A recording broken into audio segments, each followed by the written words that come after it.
Just Outdoors is brought to you by the following community supporters. Jervalin Hardware Hank, Deer River. Jervalin Hardware offers a broad selection of paints and sporting goods and a complete line of plumbing and electrical supplies. Jervalin Hardware, 108 Main Avenue, Deer River. Meridian Medical Clinic. Located in Grand Rapids, Meridian Medical Clinic is dedicated to providing quality medical care for every stage of life. Meridian offers a variety of family practice services, including on-site laboratory and digital radiography. Meds One Emergency Medical Services. Meds One provides mobile advanced life support, critical care response, and comprehensive EMS support services, such as response planning, education, event standby, and consulting.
Hi, my name is Tom Chapin and welcome to Just Outdoors.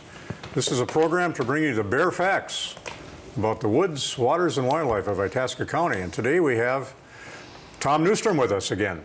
You were here a couple months ago and we want you back. Well, good. I enjoy doing this. Yeah, we're going to talk, of course, this season of the year, fishing. Yep. And some of the elements of fishing, equipment mainly. And some of the type of equipment you use. And we're going to concentrate a lot on tying knots again. That seemed to be a real a big thing with the public here last time, and they wanted to see a little more on how you connect one line to another and how you hook up your fishing gear. Yeah, I think it's important, Tom, because people, when they get out there, or even prior to, it's all that prep work before you actually cast a line in the water. So you're getting, so you're going to get a good education on a few knots that have worked for me for a long time. Yeah, you don't want to get out there and say, "Oh, my knot broke and right. lost that record fish or whatever." Really. I think the first thing we want to talk about, and more people are getting into, and compared to years ago, it seems like they're using jigs. Jigs is just a normal thing you bring with you in your tackle box. And types of jigs, colors of jigs. Give us your insight on, let's say, the color of a jig. How does that affect the fishing? How does that affect fish on different lakes and the clarity of the water and so on? Maybe you could give us a little information on that. Well, there's a kind of pro and con to it. I know a lot of people don't, they don't put much value into the color of the jig, but there strictly is a lot of value in that, just thinking about the color. On clear waters, if you break it down into 2 or 3 different types of lakes, on clear water, I'll kind of open this up a little bit and show you. I like certain colors of jigs on clear water or moderately clear. I would consider like Winnie or Leech. Even Deer Lake is very clear. Peckhagam is very clear. But the thing is, I like greens and shades of chartreuses and greens on clear water. But when I get into water like up on sand or bowstring that has a little bit of color to it, be it from bog stain or turbidity from the bottom being like even in a windy condition, then I like to go to something a little brighter. Sometimes these colors, such as you know, a pink and phosphorescent. This one happens to be what we call a pill head, which has a skinnier head on it that makes it drop faster. You know, it has less, the water doesn't grab it as far. But again, a good color on a, you know, on a lake that has a little bit more color to it, and as this would be too. This is probably one of my favorite colors right here. Well, that's a lot brighter than it seems like than the other one. But. Right, but you know, that's a pink one, and this one's a little bit brighter, and I like this one on lakes that have a little bit of color to it. And you know, there's different combinations sometimes where you have combinations of several different colors. You know, this one is from Northland. This one's called a parrot. Because of its color combination, but this has been a tremendous jig for us in the last few years, and we use this not only on water that has a little bit of color, but water that has color. So, you know, it's just kind of one of those things where you mix and match and trial and error. Okay, so what you're saying then, Tom, is that the darker the water, the more maybe tannic stained or stained water, you want to use a brighter colored jig. Now, I've heard the opposite over the years too, but that, in your opinion, that's what you should be using, a little brighter colored jig. And the only thing that throws a wrench into it, Tom, sometimes is if the water, you know, you're at depth, when you're looking at deep water, I don't think deep water really matters that much, you know, with the color situation. But if you're looking at water that's maybe 15 feet or less, I think it has a little bit more because of light penetration and even in darker water. If I get a real sunny, bright day on a lake that has a lot of bog stain, I will actually catch more fish than on a cloudy day. Now, I just think it has reflection and refraction of the light, but if I fish a bog stain lake on a real sunny day, I seem to have a better jig bite early in the season, and especially even in shallow water, not deep water. When you get to water past really 10 or 12 feet on a bog stain lake, it really doesn't matter what color you use. It's the smell. And you know, all the jig is an attracting little thing that the fish can pick up on real quickly. And it's not like a salmon where they might follow it for 50 yards before they strike it. You know, it's a reactionary type bait, but it's the smell. You know, it's basically the smell, whether you use live bait or plastic. It's the smell that really attracts them to that point. So you're talking about these jig colors on any species of fish. It has an effect. Yeah, it does. It does. And they, you know, they are reactionary fish. You know, they do react to certain things. And I don't think everybody ever understands exactly, you know, what, you know, drives these fish to that point. But I think that if we look at matching, and I mean, these are some of the colors that I use in probably 3 or 4 different situations. It gives it a good, does a red hook make a difference? I think mentality-wise, you know, we think it does, but if it catches a couple more fish than you caught, I'm going to use a red hook. And if I catch 7 and you have 1, you're going to tie on a red hook. And that's just the way it is. And this continually goes day after day or week after year.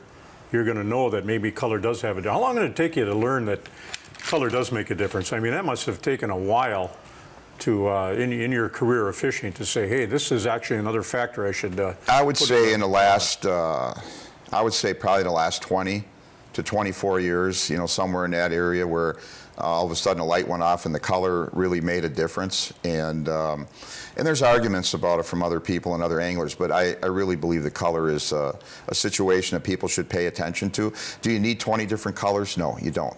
But if you know, if you stick with something like this and a arrangement, something like what I have here, you should be able to cover most situations for walleyes and a couple other species if you stay with color patterns like that. Okay, let's go to another subject real quick here, and that's the ice is going out on the lakes here, and a lot of people are wanting to get out and try for panfish early. Now, personally, I haven't had a lot of success in that right after the ice goes out. Are there some elements I should be looking at out there? Do fish bite along the shoreline, or do you have to go deep? Where are the panfish now after the ice goes out of some of these lakes? And I'm not talking about the big lakes, some of the smaller lakes where you normally would find your crappies and your sunfish that folks maybe would go into with a canoe or whatever. Well, what we like to look for is, I like to look for shallow broken reed beds from last year, from last season along the shorelines, because that tells me that the bottom's a little firmer. But it also will tell me that there might be some bait in there, and that's where we look for crappies early. They're going in there to feed. They're not going in there to spawn. And we also want deep water close by, because if you get a severe cold front that comes through, they'll drop back to, like, say, for instance, I'm going to fish them in 3, 4, 5 feet of water early in the season. And if I get a cold front, they'll drop back to 14 to 18 to 20 feet. But then they'll go back in as soon as it warms up again. It's kind of one of those situations where it's trial and error, but for us, that's what has worked throughout the years. And usually about 4 to 5 days after the ice goes out, if the water starts to warm up a little bit, I'll start going looking for these crappies in shallow. And for the next 10 days, they should be pretty well set up in those situations. But like you said, this isn't a spawning situation. No. They're just looking for food. The spawning comes another month from now. Oh yeah, the water's got to be up in that yeah. low 50s before they ever make that spawning. But still, when the water temperature is cold, like in the low 40s, let's say, and the ice just went out, the fish are still capable of biting. Isn't that correct? Oh, absolutely. It's just that you got to find them. So location is really a big factor here. Location is really key. I'm going to show you a little jig here that I use a lot for shallow water crappies. This is a gypsy jig from Northland. I like the tinsel hair in the back. That up to there. It's kind of a different style of jig. It's got a little different head to it, and I'll fish it a lot of times underneath a slip bobber.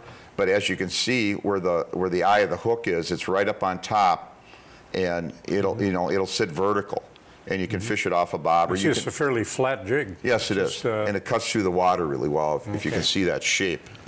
So if somebody went out in 15 feet of water when it was like a 45-degree day, and the ice just went out 4 or 5 days ago, there's a chance that they could connect on some panfish out there. All right, and then use your electronics, I mean, I run Humminbird, I love it, but the thing is I can identify the fish.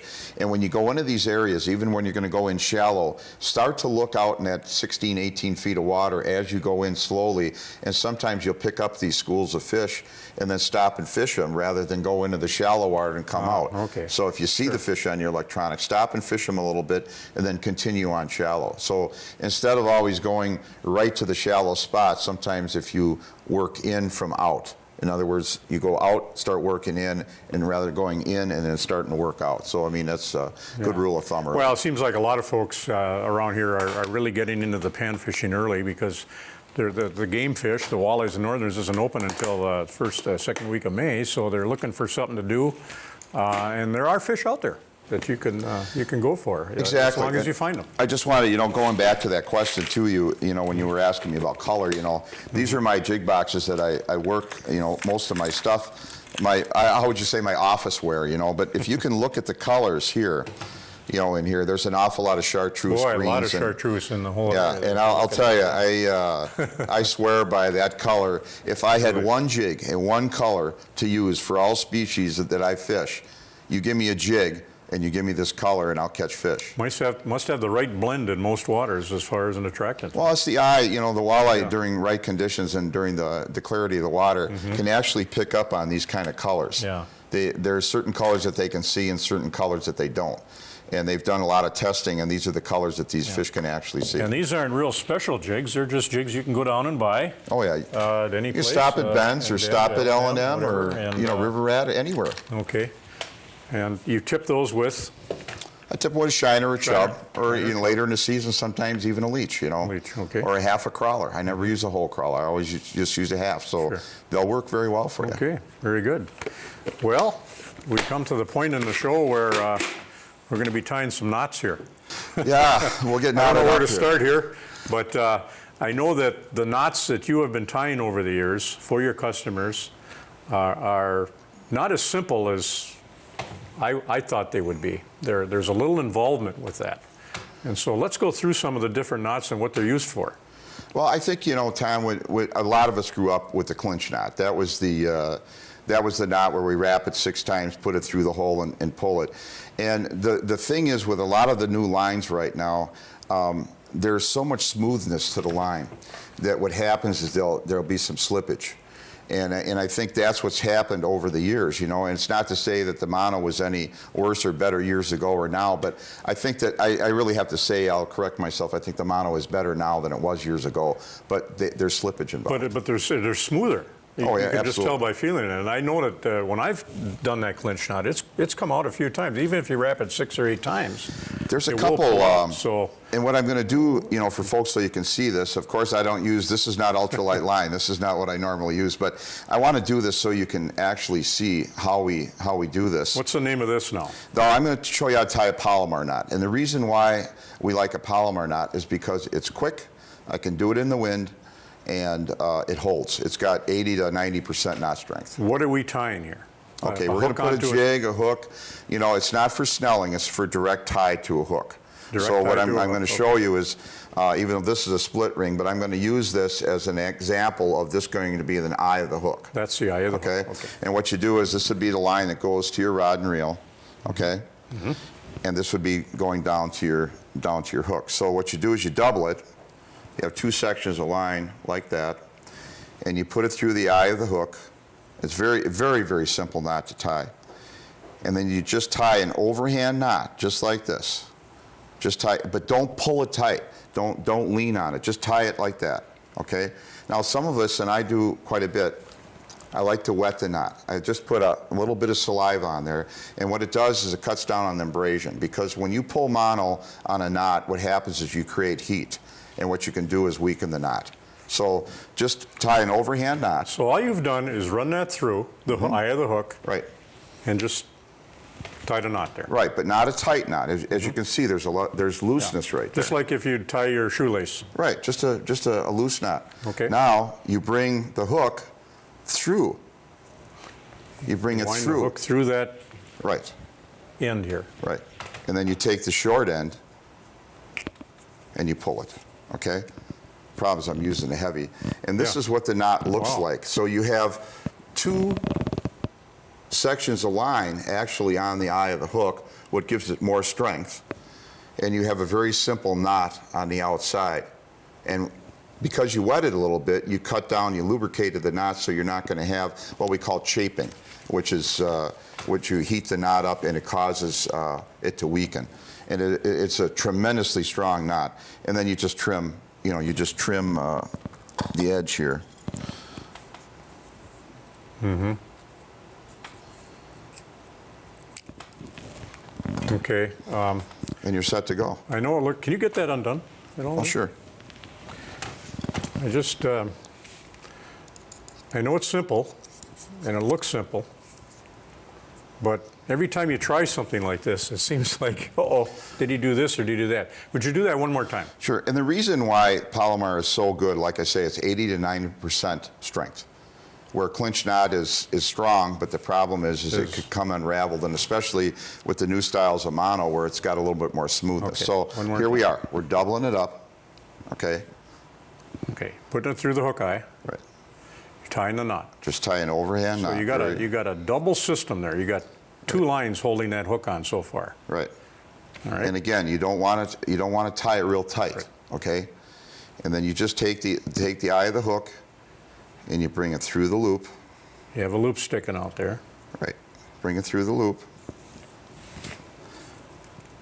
And pull the Yeah, the problem is this string here has a little bit more bite to light, it. but you pull that light. Yeah, you pull the. Let's do it short- again. short Let's line. try it one more time. All right. Yeah, I can do this with mono. Sure. Well, in we're fact, trying you to know get what? people.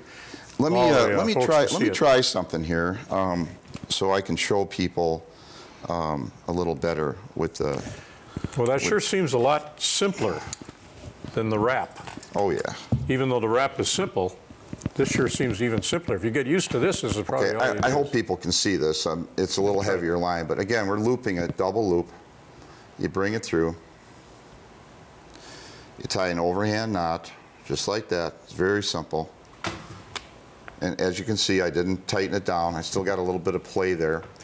You bring it through. I like to wet it a little bit. And then just pull the tag end, which is always the, it's always the shorter end. And then you just pull it right there. And you're good to go. and you have a double knot, and it's strong. It's 80% strong. So it's the strongest knot that I know of tying directly to a hook. Okay. Or a leader, or any kind of snap And swivel. one of the reasons is because it's doubled also. And it's doubled. That's Yeah. right. It's very strong. And that knot will not slip out. That knot will not come out. Because it's working against itself all That's the right. time, the more pressure. Yep, the more pressure.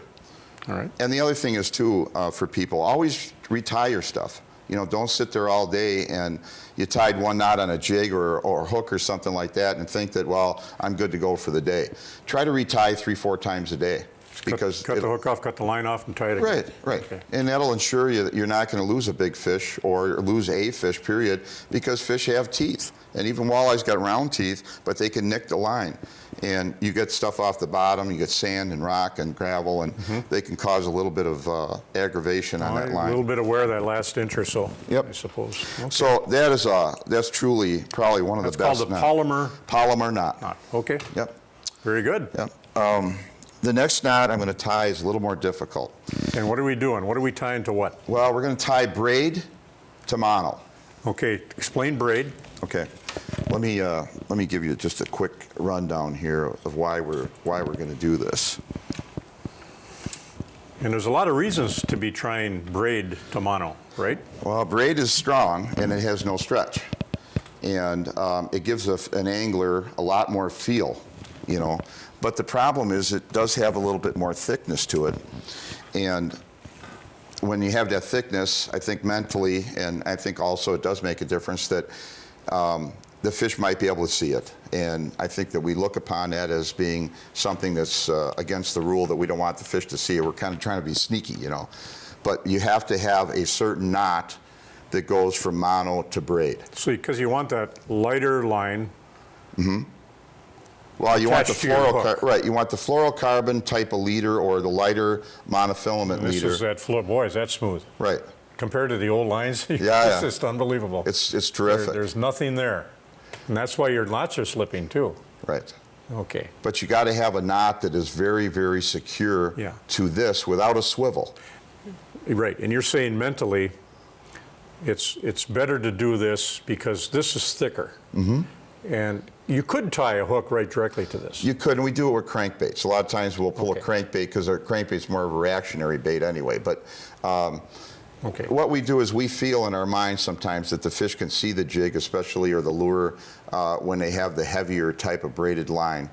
And we put a fluorocarbon or a mono leader to it, and it actually gives it that invisibility. It seems like when I observe people fishing, sometimes I think they're using too many swivels on their line. Well, you're creating too many knots. You're creating a double problem. If you're going to have a problem, you're going to be doubling your chances here, aren't you? Well, yeah, because And then you're creating weight on the line too, Right, aren't you? Right, right, and that's one of the problems too. Is you know, adding more swivels and all these different, I always call them gizmos. You know, the simpler the better. The simpler the presentation, the more fish you're going to catch. So when you're fishing walleyes, Tom, do you use a swivel at all I do on my rigs, yes. on your rigs? On my rigs, on a slip sinker rig where I'm using a leech or crawler and I'm trolling or with a spinner. Well, you almost have to have something on there for the Yes. sinker to Yes. slip. But when you're just out with a jig over the side of the boat, I don't use a swivel. swivels. And I got friends of mine that use a swivel. They use a crane swivel about anywhere from 1 foot to 2 feet above the jig because they don't like the line twist, because you will get a little bit of line twist. But you just have to be patient and once in a while let the jig kind of spin around a little bit. pick it up, let her spin Let around. her spin around. Yeah.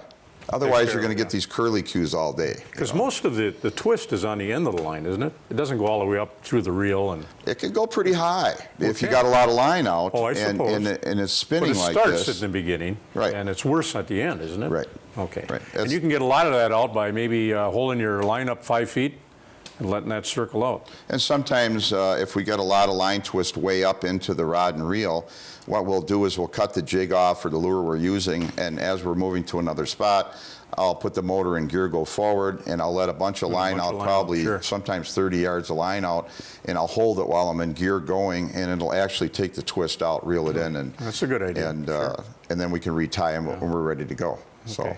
Twist on a line can make it less efficient too. I mean, it can make it not as strong, right? Oh yeah, because sometimes with the twist, what happens is you'll knot the line up. You don't see the twist right away. And that's where she's going to break. And it'll knot up, and if it weakens anywhere, it's gonna weaken at that knot specifically, and then you got problems. Here's a question. A lot of people will say, I lost a fish because my line broke. Did their line really break, or did it not break? Or did abrasion cause that, or what? Because you hear. I think abrasion. How can you break a 15-pound test line or 10-pound test line? A lot of times that's so strong you can't even break it with your hands, and yet they say they break their line. Sometimes I think it's coming from the knots. It's coming from the knot, but I'll tell you an interesting thing, and I'm not going to. There's specifically one of the things. If you get a lot of line in your reel or on your reel that's shaved, in other words, it's got little shavings on it, you know, and you're looking at it and you go, I bought a bad spool of line. Right away, you're blaming the line company. I used to do it myself, so I know. But what happens is you've got a nick in one of your guides has got a break in it. It's got a nick or something, okay? And what happens is when the line goes through and it gets caught up in there, it gets sandwiched in on that nick, and it shaves the line. And all you got to do is take a Q-tip and stick it in there, and if you twirl it, all of a sudden you'll look and there'll be a little piece of cotton there, and you'll know exactly where that crack is, and then get it replaced. Okay. And it happens mostly in the tip top. Really important you have these kind of eyes that are lined. These are like called Fuji eyes or something? Yeah, like that? these are, this one's a little bit more high test rod. It's all silicone carbide, which is probably the best guides you can have on a rod. But that's kind of important to save your line and save your fish, isn't it? Well, it is, and it's not the line's fault, you know, usually. But we got to blame someone. But, you know, sometimes it is from bottom abrasion. Right. Sometimes, you know, you're working in certain areas where you get little nicks in the line, and it causes the line to be weak. Yeah. So check that. You put new line on, and a fish breaks your line. I kind of wonder if that's really what's happening. Yeah, there's a lot of those little things that we all kind of learn. It's time on the water, but it really helps us to understand. Sure.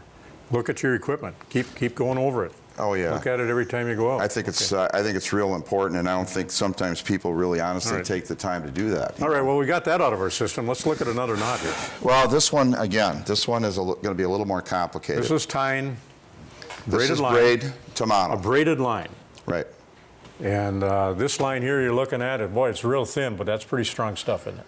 This is 30-pound test 832 Suffolk. This is probably some of the best braided line I've ever used in my entire career. But you say it's 30-pound, but it's no thicker than 6-pound line you'd buy 10 years ago. It's got 10-pound. It's got the same. It's got the same diameter as a 10. 10-pound. Right.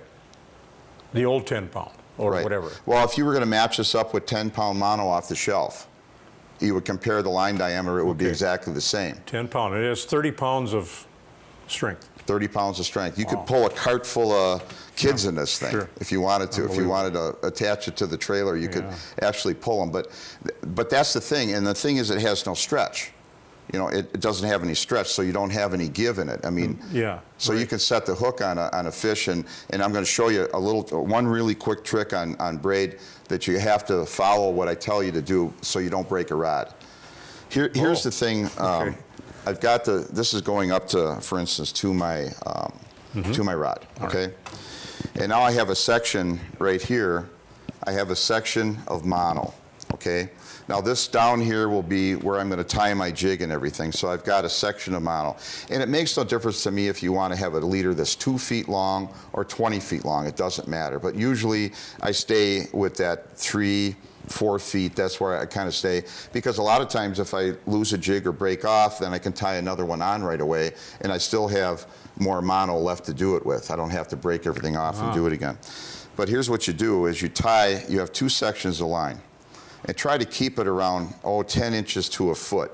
So I've got the braid coming this way in one direction. Braid coming this way. This is from your reel. Okay. And then I've got the mono coming from this way, which I'm going to do the leader with, all right?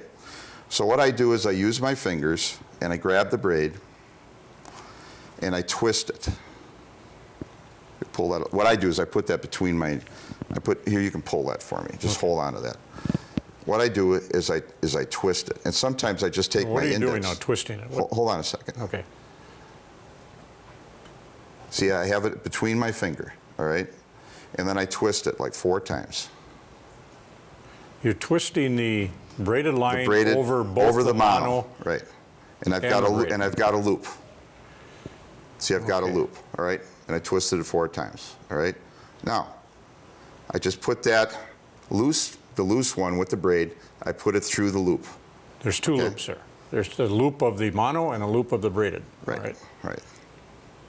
And then I just pull it. I wet it, and then I pull it.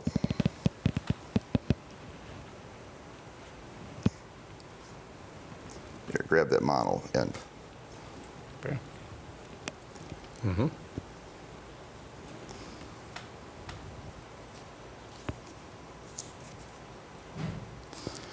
Okay, now, as you can see, we've only got 1 knot here.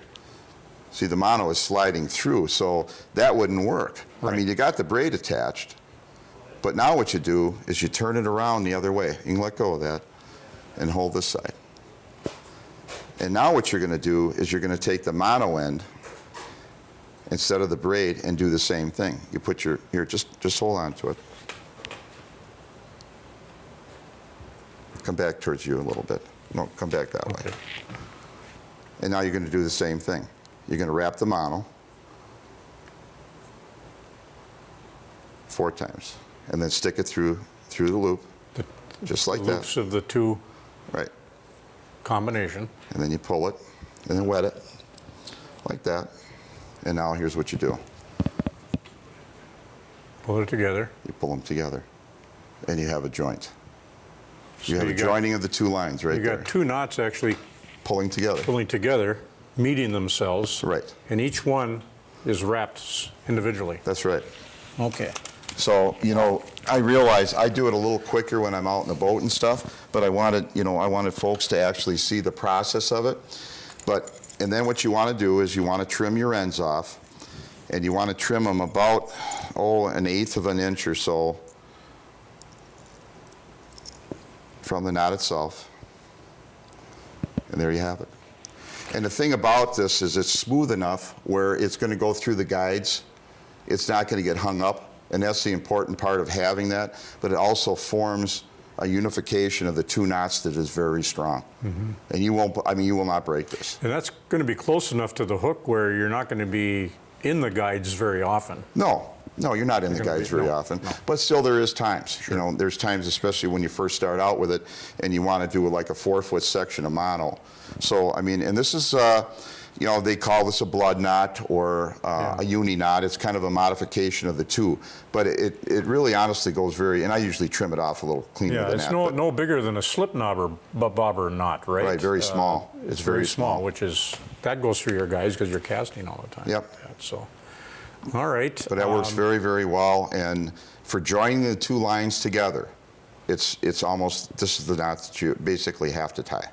So it's either a blood or a uni. It's a modified uni or blood knot, but it ties the 2 sections together, and it's very strong. Okay. So there you have your mono leader.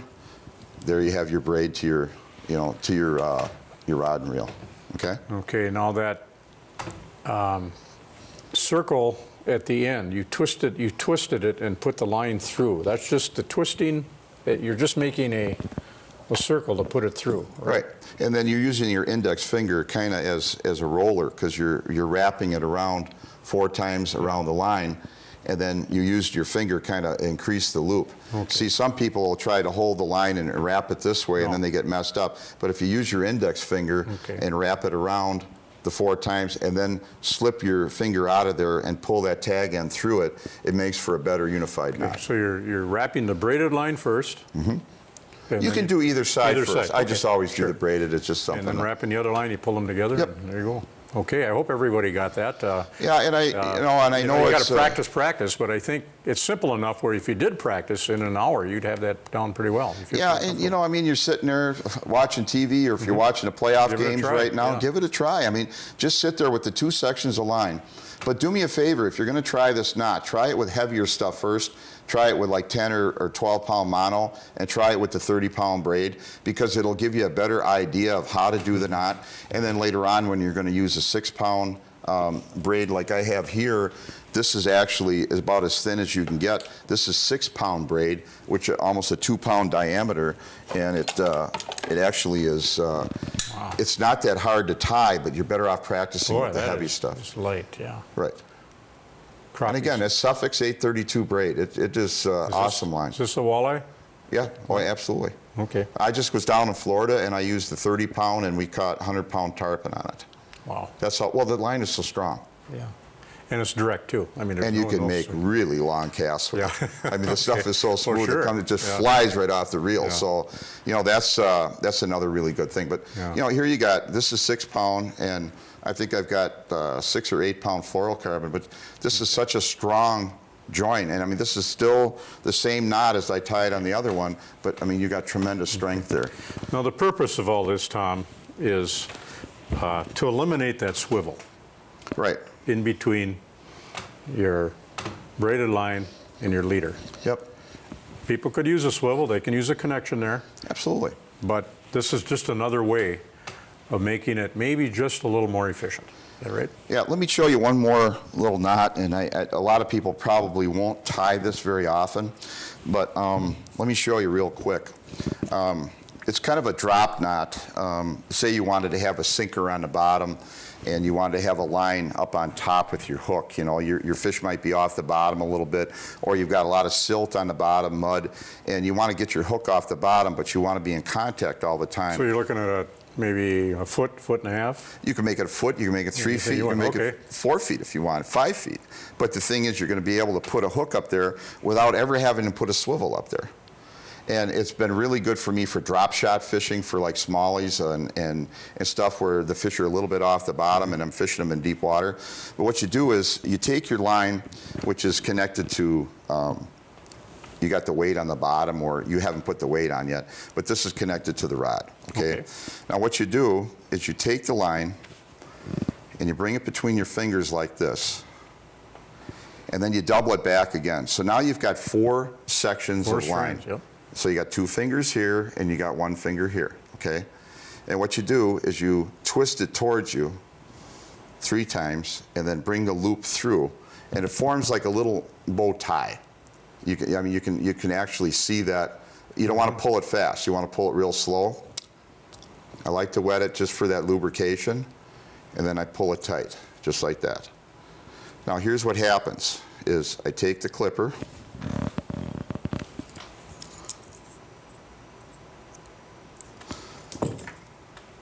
and what happened was I formed a little leader off to the side, see? And you can tie your hook, and it's very strong because it's all part of one unit. You're not tying 3 different knots, it's one knot. So you have the dropper here. This was for your for your hook. No, that's for your hook, and you can put your sinker down here. I see what you mean. See? Okay. Okay. Pretty slick, huh? You bet. And it's the flexibility where you can have that, and even if you put a leech on there, like if you're out on the humps on Winnie or a deep structure, you could drop this down right in front of the fish, and they're going to see that, you know, they're going to see that leech doing a mambo dance right in front of them, because they're going to have the capability of having that hook off to the side and no swivel, so they don't have to worry. And don't think that if you tie it too long from the hook to the main line from here, what'll happen is it'll wrap it around. So you want to keep it within about 4 inches to the line, and then it won't wrap. It won't, you know, it won't twist around the line. So there's nothing wrong with that sinker going along the bottom either, because that is also fish attractant. Exactly. But now you got it up off the bottom a little bit. It's kind of a unique thing. Works really good for crappies in the fall when they're suspended, and you know, they're maybe a foot or 2 off the bottom, and it's kind of a slick little rig, and especially in the summertime when the fish are deep. Okay. So, any more knots you want to? No, I don't think we're on the knots, but here's one thing I wanted to show that we didn't show the last time, was when we use braided line, you don't want to use too stiff of a rod, and because there's no stretch to the line, so the shock itself would probably break the upper foot of the rod if you go to set the hook. And your drag wouldn't compensate for that right away, would it? No. So what you want to do is you want to use a softer tip rod. When you use braid, use something that's a little softer. You don't need a fly rod, slow taper, but you want a medium like an ultralight to a medium action rod, and that's what this is. And that's the end of your rod. Right. This is the softer tip of the rod. So when you're using braid, pick up a rod. Doesn't have to be real expensive, but just pick up a rod. It's got a little bit softer tip on it, and you'll hook a lot more fish, and you won't break your rod. Yeah, and because of that, that power going into that hook is going to be the same. Exactly. Because you're exactly. using And our hooks, because of the line you're using. Yeah, and our hooks are so sharp now, Tom. I just wanted to show you a couple like reels and stuff. Sure.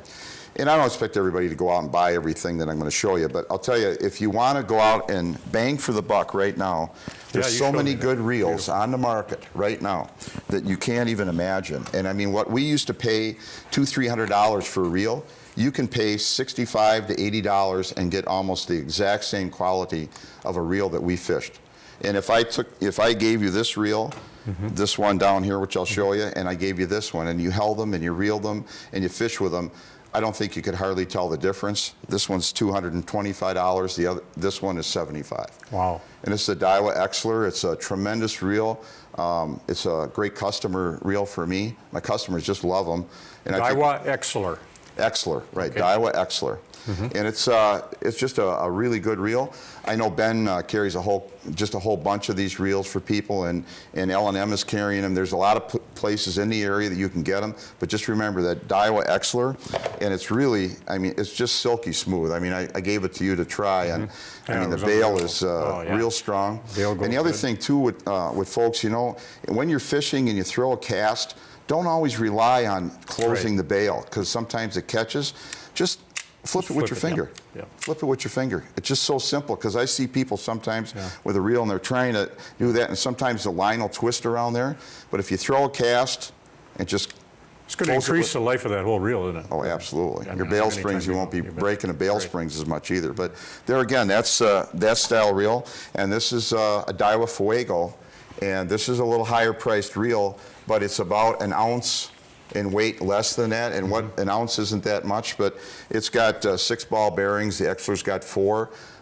Phenomenal reel. It's been very good for me, and you know, these are some of the reels that I use on a daily basis when I'm guiding. That looks like about a, what, 6.5, 7 foot rod? 6'8". 6'8", okay. Yeah, 6'8". I like a little longer rod now than I used to for jigging, but I don't, not primarily 7.5 foot, but I like 6.5. Okay. It just gives me a better feel. Yeah. And plus, you know, when you're going out to buy a rod, if you buy a 6.5, you can do a couple different things with it. If you buy a 6 footer, it's kind of hard to rig with it, but if you have a 6.5, you can jig or rig with the rod. Okay. So those are all kind of important aspects of that. Well, that reel you showed me, I was reeling it before. It's before the show, and it's really impressive. That is really an impressive reel for that price. Absolutely, I just love it. You know, $75 for a reel now, that's about average.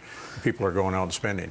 You're not going to get much for 20 bucks. No. And I mean, I think that we look at an increased value in the reel as being, well, I don't need to spend $150. You don't need to spend $150 on a reel anymore. There's very good quality in that $60, $70, $80 range now. Yeah, and proper care and a little bit of oiling, that's going to last a long time. You know, the interesting thing, Tom, is you talk about the proper care, and I'll do this really quick. For the last several years now, I've been using gun oil on my reels because it's so fine. It's light. It's very light and very fine, as opposed to spraying with WD-40, which can gum up a little bit in colder weather, and it attracts a little bit more grit into your reel, where the gun oil does not. So it's just a little sharp deal there. Okay, good. Boy, we're getting down to a few minutes left here. Anything else you want to talk about on your equipment here? Well, how much time do we have? We got about 5 minutes. You know, early season walleyes, the ice is going to go out a little later this year than we have in the past few years. But again, it's maybe a week or so. Yeah, maybe a week or so, but average. You know, if you don't find fish shallow, in which we always dictate to people look shallow, you know, drop off to the second break would be around that 10 to 14 feet, because a lot of times those fish will go up and they'll eat and then they'll come back down for a comfort zone.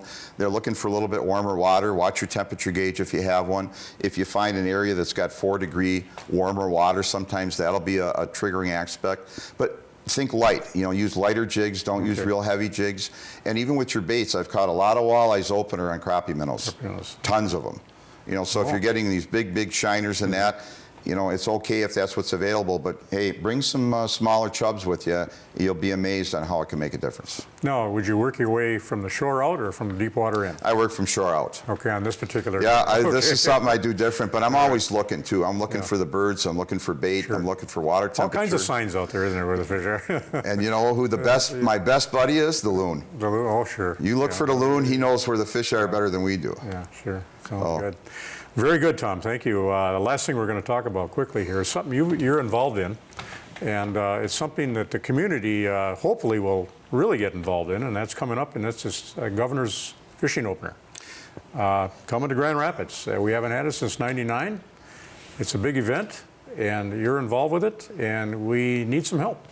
We need a lot of help right now. We need hosts, and a fishing host is somebody to take people out and show them what we have to offer in the Grand Rapids area, especially on Pekagama and some of the lakes surrounding Grand Rapids. And all you're doing is going out and spending a few hours of your time, taking folks out. They're going to take some pictures. They're going to ask about, you know, the area. And what we're doing is we're premiering what we have here. And I believe that we have the finest fishing in the state of Minnesota all around, you know, for multi-species. And Grand Rapids is a great destination, and we want people all over the country to know about it. And there's going to be writers and media people from all over. And we need people to just say, hey, you know what, I'll give up 4 hours, I'll take them out fishing. There's a great shore lunch afterwards at Zorba's, and you'll get to meet and greet. The governor will be there. And you know, it's kind of cool because the first year that Jesse was governor, we had him here. And now the first year that Mark Dayton is governor, he's here. So there's something about this Grand Rapids area and the dedication and passion that the people have to, you know, really showcase our area. But we need you to step up to the plate and sacrifice. I realize sacrifice on opening day is a big deal to a lot of people, but you know, it's for the good of the area, and we would really appreciate it as a favor to me and a lot of folks. So if you would like to volunteer for this, please contact me. You can call my cell phone, 218-259-2628, or get a hold of me on email at tom@mnfishingconnections.com, or my co-chair, Diane Davis. You can call her, or I'm sorry, email her at, it's ddcool50, D David, D David, like ddcool50 at yahoo.com. And if you do that, we will get a form to you to fill out, and come join us. I mean, we're going to have a heck of a good time, and we really need your help to premiere this area. And also, you can get a hold of visitgrandrapids.com also, and they can give you additional material. It's one of the most positive things economically that's going to happen to the community and the area at large all year. Oh yeah, and I mean from years to come, because it showcases our area. You have to change up, you know, this will be quite a few years since it was here last time, and things have changed in Grand Rapids, and the things that we do, and the things that we can show off. And I think it's important, and it's all about business as far as the tourism dollar coming into our area, and we need the support of everybody to get this done. Yeah, and folks, there's a lot of you out there, I'm sure, that would kind of want to get involved. You're just a little bit hesitant. I hope Tom make you feel a little more comfortable here on this. It's just a matter of a couple hours of your time on that opening weekend, and go out and meet a lot of people. And there's a lot of folks out there, I'm sure, that still want to get involved, and I hope we can do that. Oh yeah, and Thursday night we have a dinner at the Sawmill for all the hosts, and I'm going to give a little mini seminar with a map of Pekagama Lake and a couple other lakes in the area, and show them some areas where if I was going out on the water that day, where I would start and I would take people. So it'll really help them. It's mostly going to be a jig and minnow bite anyway, and because the water still will be fairly cool, but again, it'll give them hints on where to go, so they're not in that point where, gee, I don't know where to go. We're going to help you any way we can. Okay, terrific. Thank you very much. Thanks, Tom. for coming in. Pleasure, always. Very good. Thank you. And thank you, folks, for watching Just Outdoors. And remember, stay informed.